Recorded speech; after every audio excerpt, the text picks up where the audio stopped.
ঘুমানোর আগে 7 বার যদি এই দোয়াটি আপনি পড়তে পারেন, আপনার মনের সব আশা আল্লাহ কবুল করে দেবে। সব আশা আপনার কবুল হয়ে যাবে ইনশাআল্লাহ। এটি আপনি আপনার পরিবার মানুষকে শেয়ার করবেন। এটি আপনারা যখন দেখবেন শেয়ার করবেন, এটি আপনার একটি শেয়ারে আপনি আমল না করে সব পেয়ে যাবেন। জানেন সেটা কিভাবে?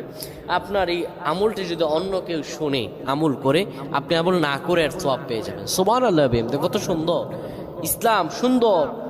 আপনি আমল মানুষের কাছে ছড়িয়ে দিবেন, মানুষের কাছে আমলগুলো শেয়ার করবেন, আল্লাহ তাআলা আপনাকে ফজিলত দান করে দেবে। প্রিয় ভাইরা আমার, অনেকে মনের মধ্যে অনেক আশা, অনেক ব্যথা, অনেক চিন্তা, অনেক চেতনা, কি করব, আপনি আল্লাহ আপনার শব্দ কবুল করে নেবেন।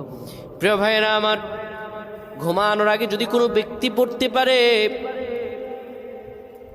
ঘুমানোর আগে উযু করার পরে 7 বার যদি পড়তে পারে, ইয়া রব্বানা ইয়া রব্বানা ইয়া রব্বানা, হে আমাদের রব, হে আমাদের রব, আল্লাহ